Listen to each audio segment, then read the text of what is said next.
বঙ্গবন্ধুর জন্ম না হলে বাংলাদেশ হতো না, ঠিক তেমনি লতিফ সিদ্দিকীর জন্ম না হলে আমরা রাজনীতিতে আসতাম না। আমার মতো ভীরু কাপুরুষ ছোটকালের এ দুনিয়ায় দ্বিতীয়টা পাওয়া যেত না। 24শে অগাস্টের বৈষম্য বিরোধী আন্দোলনের বিজয় আমি স্বাধীনতার কাছাকাছি মনে করি এবং সেই বিজয়ের সফলতা আমি সবসময় কামনা করি। কিন্তু সেই বিজয়ী বীরেদের কার্যকলাপ দেশের মানুষ অতিষ্ঠ হয়ে উঠেছে।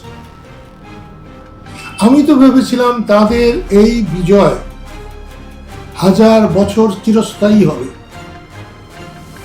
কিন্তু 1 বছরে তাদের এই বিজয় ধ্বংসের দিকে চলে যাবে এটা আমরা আশা করি নাই।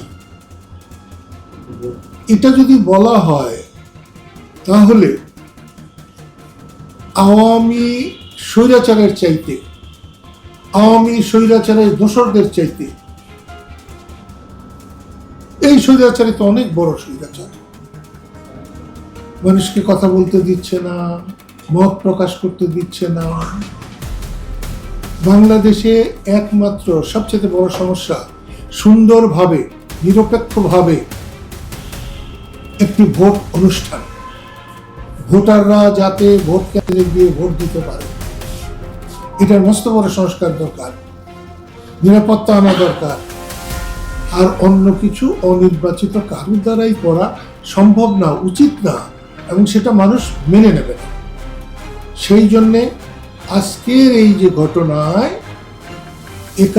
মঞ্চ 71-এর শ্রোতা এবং যারা বক্তা ছিলেন কম বেশি উভয়কেই যে পুলিশ ধরে নিয়ে গেছে, তাদের সসম্মানে মুক্তি দেওয়া হোক এবং ভবিষ্যতে যাতে এ ধরনের ঘটনা না ঘটে অন্তর্বর্তীকালীন সরকারের প্রধানের কাছে, অধ্যাপক ইউনূসের কাছে আমি এটা আশা করব।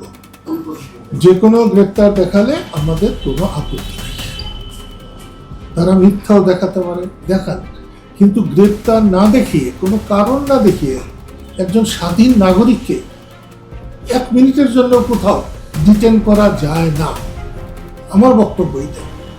ওনারা মামলা দিবেন, দেন, সেটা সত্য হোক মিথ্যা হোক দিন, কিন্তু এমন কেন?